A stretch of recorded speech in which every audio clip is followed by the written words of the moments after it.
Neverland. Do not belong to Neverland, the things of this world, but are of Everland.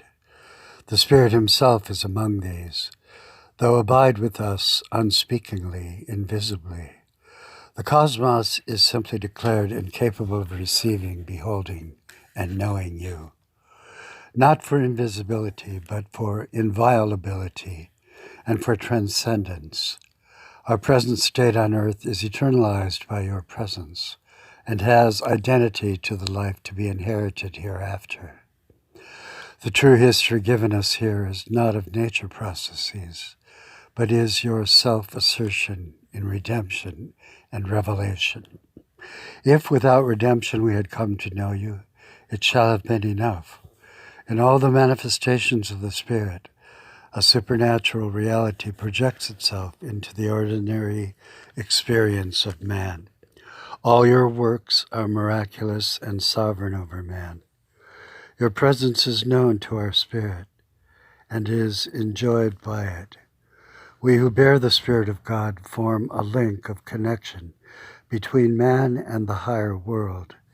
Nonetheless, it is not a progression of links, but a supernatural imposition of yours, which will bring an end to all things.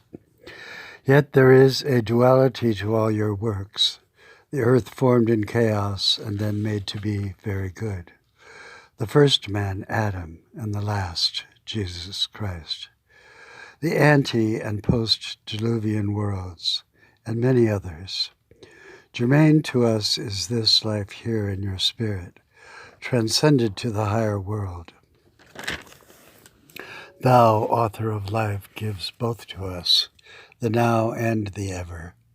Its transition is told in the gospel of the glory of Christ. There is a sphere of the heavenly, far above all rule and authority and power and dominion. It is there we have already been, made to be seated there, and therefore should not mind earthly things. Being raised with you to new life, we must seek and set our mind upon things that are above, and not upon the things that are upon the earth. The coming age has begun to be present with the death and resurrection of Christ. Our spiritual life, while centered in heaven, loses none of its eschatological setting. Back of the static continues to lie the dramatic. The distinction between earthly and the heavenly relates not to adventures of the cosmos, but is eschatologically conceived. We have not now the skills to properly ascertain the elements of our future life in this sphere of being. Also, the two spheres still are in conflict, laboring to bring forth their respective worlds. Some of this is seen in present life, just as the glossolalia and other cognate phenomena are rather premonitions of the world to come. You do know us in this manner. The Spirit stands in as intimate a relation to God as the spirit of a man to a man.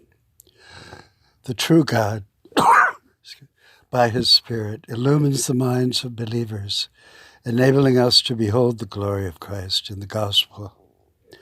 The false god of the present age has a counter spirit at work, which blinds the minds of the unbelieving, that the light of the glory of the gospel of God, Christ, should not dawn upon them.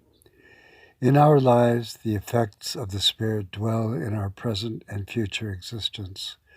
The eschatological, the end of time, raises the religion we experience in time to the plane of eternity, where we shall have the full experience of you. Amen.